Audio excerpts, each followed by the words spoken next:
Hello there, we are back to the deep thinkers of Reddit. Depression for some people may be due to their awareness of reality. I would say depression for most people is due to life sucks problems. But certainly you can cause yourself depression with bad ways of thinking and possibly biological reasons. I guess that would just suck. When you can become a third-party observer and view the mechanics that drive people for every little action, it's hard to be happy. That's a good question. It certainly would get rid of the magic, but would you rather not know? I mean, you might just see raw reality as it is, and you come to see that people's motivations, drives are not as pure as they are kind of showing. I'm starting to wonder if true happiness is ignorance. I'm not so sure about that. Because you can really suffer from your own ignorance. Just because you don't know, that doesn't mean it doesn't hurt. To be high level aware of your biological drives makes it hard to be ignorant. I think you gotta lean into it. People, at least openly, like to pretend that they are driven by some high level, high-minded ideas, but that's not it. Like, I'm hungry, or like, that chick is hot, or I want others to think I'm cool. That's pretty much it. That looks fun. And these would be true drives. And you gotta lean into this. Most people are satisfied by reproduction, everything that comes with it. Yeah, I mean, you are kind of designed to find satisfaction in it. You would be just a fool not to lean into it, assuming that actually is how you work. Because some are apparently not how they work. That's fine. But the point is that it's fine, right? I mean, no man would say that, like, I'm designed to like food, so I'm not gonna eat food because, like, I'm gonna be a rebel. Another decent portion needs to perpetually dominate. Well, when it comes to having it good in life, I'm not sure I would call it dominate, but sure. Think sole proprietors and billionaires, and then a smaller portion needs to growth and knowledge. Okay? But essentially kind of looking for power and improve their own position. So to generalize it a bit. And then there is the portion that can witness why everyone does anything they do. What is that group?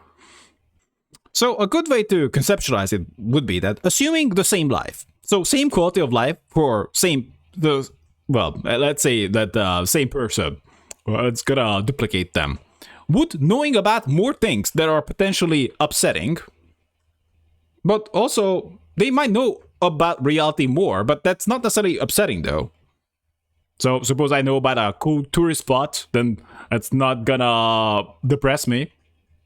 But suppose I just know about more things and I'm somewhat attuned to negativity, right? I think you need to have a certain level of wisdom to just see things and not linger on them. So it's good to know of things, but it's not useful to linger on them. I mean, I totally get where you're coming from. I had the same thoughts and so many others. That's why there is the phrase, ignorance is bliss. I'm not sure that is the case though, because at least I have this drive that I hate ignorance, because ignorance is not bliss. Ignorance is only bliss if the things that are out there are not affecting you.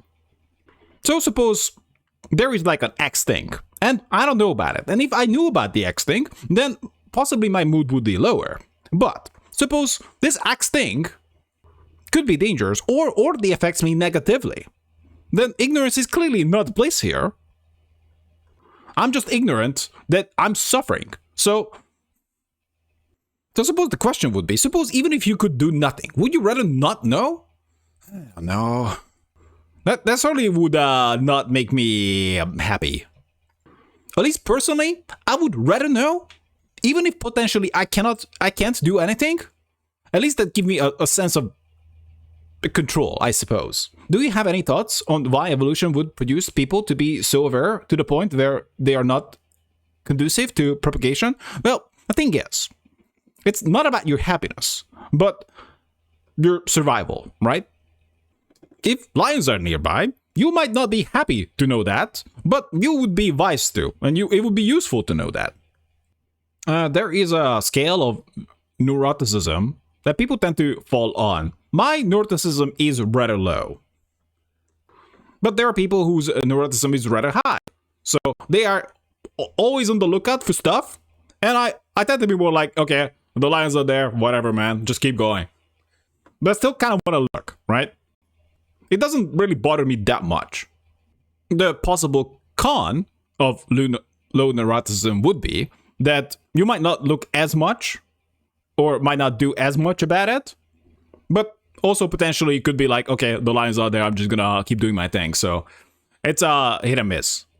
But the point is, like, I guess we are meant to be like social creatures, and those who are on the lookout could be useful. Self-awareness is much a blessing and a curse. You can't unknow and unsee shit. But would you want to? I can't believe that I'm using Matrix as an example, even though I do like the movie Matrix, but it's kind of like getting hijacked by the alpha bros these days. So suppose you were Cypher. Would you want to go back in the Matrix and not know things? Would ignorance be bliss? Of course, in that situation, the expectation is that ignorance will not matter, because you're just going to be happily ignorant. But realistically, the likely outcome would be that you're going to be the same, and possibly suffering from your own ignorance. Same, I can't empathize. Empathize. So he wrote it wrong, and somehow this led to me saying it wrong. How much this gets me? That life is so temporary and we all die. How psychology of human mind works, this leaves an emptiness and questioning, all part of life. What is the purpose of all this? I feel like I'm in a race where nobody knows where the destination, yet pretending they all know how to live and what to do. There's no point to anything. Just do what you like. Being just smart enough to know that there are problems, but not smart enough to solve them is a special type of torment. Yeah, like a perceived control here. Also, we don't live in a meritocratic society. You know, that had endless amount of Einsteins who just slaved away all their life. Possibly smart enough to know that they were more, but not powerful enough to do anything about it. I'd rather be too stupid to notice or smart enough to provide the solution. I think he's just reducing everything to IQ. I suppose I'm not entirely disregarding, possibly, but it's gotta be more knowledge and or just power. I mean, you gotta be realistic here. Most people are not even using their brains right now. And they think like, oh man, if only I was smarter, then my solutions would be fixed. Really? How many hours per day you're actually using your brain? The thing about reality is that it can be viewed through many different lenses. Kind of, I suppose. Everyone has their own little window, but you're still kind of suffering from reality, possibly. Two people can be facing the same challenge, but have completely different perspectives on it. Perspective really does influence depression, and vice versa. I would argue that mindset is a little bit, well, while important, it's a little bit overrated as well. Because it's easy to have a positive mindset if your environment is also positive. And if your environment is negative, it's really hard to have a positive mindset. A la eating shit and trying to like it. When I'm depressed, all I see is the negative. I can't feel any hope for the future. Positivity somewhat correlates with power and control. So if you see someone positive, then you might get the impression that they're like, you know, assertive and powerful and high status. And it is kind of useful, because it is not useful to linger on problems. Like, it's completely useless. They're like, oh yeah, man, I know about like a million problems. Doesn't matter. If you solved one, that would be so much more useful. So only problems solved matters, not problems you know about. On days when I'm doing better, I'm still aware of the challenges that I face. But I can see positive things in my life as well, and feel hope for the future. I'm not a huge fan of hope. At least not hope that just rises out of insecurity. I can get behind possibly hope that rises, that is kind of like backed by action, possibly. In order to crawl out of the pit that is depression, I have to be able to see both positive and negative. I have to believe that the negative will not consume me. I'm not sure Reddit would be the best guidance about how to not have depression. I suppose, to simplify it, try to have positive environment and try to be as active as you can be. Don't be trapped in your head, don't ruminate. That's absolutely what is it for me. I'm aware of my reality, and as a result, I'm depressed and hopeless. I think it's just gotta be in action here. Well, certainly, like, possibly knowing more and more concerning things might be negative, but also it's more about like how much you can control your reality. It's hard. I know how you feel. I know this sounds lame, but you'll get through this. It'll be worth it. The thing is, you might be tempted to say this to people, but they know it's a lie. So this is not something you tell to people, because anyone who's like possibly like having a bad time or just critical minded, he's just gonna not like this. Or maybe like a total sucker for this, and like they're gonna love it, but it certainly kind of feels like a lie. Nice, the opposite. The more you understand reality, the more you realize all this is a theater of the mind, and you might as well be happy. Oh, that's an excellent point. Yeah. So you can just embrace absurdism and just know things and try to fix what you can. Now that's an excellent point. This got, yeah. This is the closest to what I think. You can see that people just say things and like they just like they have their will first and they like just justify it, rationalize it. It's so boring. You don't care. Once you see how things work, how you work, you don't take it as seriously. You just have fun with it, right? Theater or literature is the best way of interpreting and orienting yourself in life. Or could be game, right? That's a game we play, man. It really all is. As you say, theater of the mind. And it's a damn interesting story. Yeah, your mind can't really tell much of a difference between, like, your memories. They are just all stories in your head. You told yourself. Because you certainly lived that event, possibly. But how you saw it, what stories you told about it, that was all you. If I told you that all your memories I gave to you 5 minutes ago, I suppose you would say like, oh my god, I was such a jerk. I gave you a bunch of wrong ones, right? But this could help you distance yourself a little bit from your stories and like all the stories that you consume, everything out there that you can imagine or other stories that you possibly didn't live is all you. You are just the vortex. You are the soup that combines them all. Your threat is just one of many. My depression disguised itself as fear. It kept me huddled in the basement, too hurt and scared to do anything. I could be both, though. Yeah, but like fear can grip you very hard. So fear that things don't work out, fear that things work out, think that you possibly you perish. Right? But life is about how you die. It would make more sense to focus on the high score rather than any possible single event. It's like, oh my god, I might lose that one or I might lose the other one. Like, no. You just gotta keep going.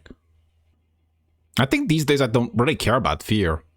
Right? It's just not something that I would consider good use of my time. It's pointless. I've confronted it and called it out. I can see it now. I don't have to accept it. This is just conceptualizing it. This is not useful. Yeah. This is a key flaw. I could be speaking from experience here. That if you're in your head, the solution is not to be spending more time in your head. It's gonna be like, oh yeah, I'm gonna read the right books and it's gonna be, or I'm just gonna say myself the right things. No. You play both sides. Just stop playing the game. I can choose my response, how I wish it to be. I'm not sure this is good advice. It's a battle to get the next thing done, but I must. I'll claw my way back to the light. I already know that this doesn't work, so Pet Dog David doesn't know what's up. Because if you, in a way, conquered fear, then you just don't feel it. It's not a battle. It doesn't exist. I figured there are 3 levels. Ignorance is bliss, happiness. This is only if you're not hurt by the things that you're ignorant about. I.e., people who aren't intelligent enough to have deep thoughts and are blissfully unaware. Normal to high intelligence. Why are we focusing on intelligence that much? It's got to be about like things you know and things you kind of focus on, right? Everyone realizes many things are futile, frequently depressed, and this is the vast majority of people. I think defeatism and fear often kind of mask itself as smart. But if you're just looking at the high score, I mean, many of the things that people are doing is like, oh yeah, I'm gonna rationalize things, argue with myself. That's useless. Like, come on. Like, is that gonna lead to the high score? I don't think so. You're just wasting time. You're just rationalizing, justifying. It's pointless. Extremely high intelligence and awareness. So intelligent, they have fully processed that everything is mostly futile. So they decided it's a waste of time to be anything but content. Even if it's futile, why waste time being upset over things you cannot control? Yeah, but like this is not a good mindset. Passivity often try to mask itself as smart. And in reality, it is the dead opposite. Also, just to be an a boy here, what you cannot control, like at all, cannot possibly be controlled. Because like you can argue that, you know, that seems to be impossible by nature is something that you cannot control. So you should not, at least not prioritize that. But who knows, maybe that can be changed too. Otherwise, it's just a matter of power.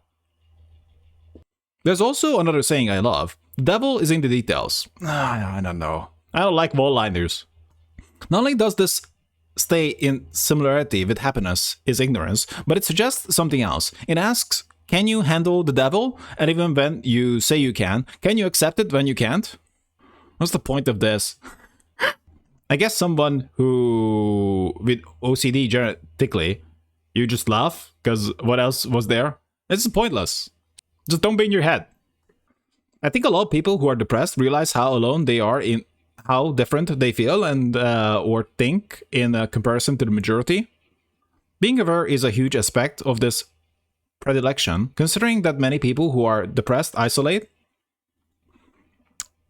That's an interesting point, because even if you did not isolate, others might isolate you. Because people are very sensitive to this. If you're negative, others will generally consider you low status and don't wanna spend time with you. You might even just lose relationships over this because like, oh man, you're so negative, I hate you now. Especially if this causes you to have bad life outcomes, then they will doubly hate you. Most people are cheap and accept the things that depressed people would never accept and have to, but due to lack of power, to fight against or for.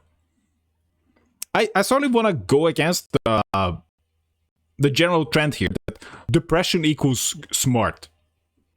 I would define smart here as possibly seeing as much as you can, but that's not even the most important part, but doing as much as you can, right?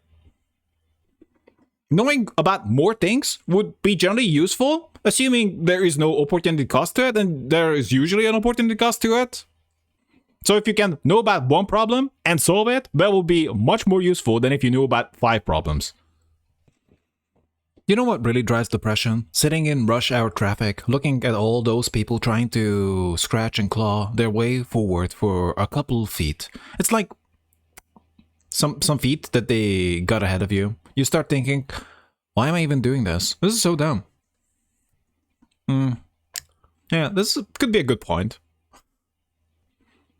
And certainly my take would be that there is no point to anything. The only point is that you like it. That is meaningful to you, I suppose. Let even suppose that the people he's describing are more flying on autopilot. Still, I'm not sure I would take anything away from them. I wouldn't try to give them an existential crisis. But suppose you get to the point where you know about things, or you come to certain conclusions. It does matter what you do about this. Can you channel it in a way that is good? Being aware makes me able to act to make things better where I can. But even if you cannot, well I guess, like, just to go back to my example about the lions, would you rather not know? The real depression comes from being powerless and knowing there is nothing you can do about things. It certainly can give you an impression of powerlessness, more there are more things that you know about that you cannot change, or at least cannot effectively change. Even if things do get better, it's hard to shake the impact that has on one's psyche. It's like being at war with yourself all the time. I'm from Indonesia. I'm just glad that at least this post got quite a lot of views. There is even a now professional term called depressive realism, which is exactly what this post explains quite well. And secondly, depressive realism, the type of people are still only just a tiny few minority in this world, which should already be quite obvious why. Most people nowadays are into what's called toxic positivity, simply because it's just a part of human survival instinct, nothing more than that. It's deeply programmed into our biology, but for some few of us, it's true that we can see reality for what really it is, with no made-up, sweet, beautiful, delusional, and BS. Still, I would argue pessimism and depression is not smart. You can see reality for what it is, and what are you going to do about it? You're going to get depressed? You're going to be passive? You're going to be a pessimist? What is even realism? Because most people's, from what I can tell, idea of realism is what I would call defeatism. Things are hard, so we're not gonna do anything. Or things were bad in the past, so we're not gonna do anything. Like that's how things happened before, so we're not gonna do anything. Like they are all the reasons why I'm not gonna do anything. I would rather be limited by the laws of nature than the history of humans.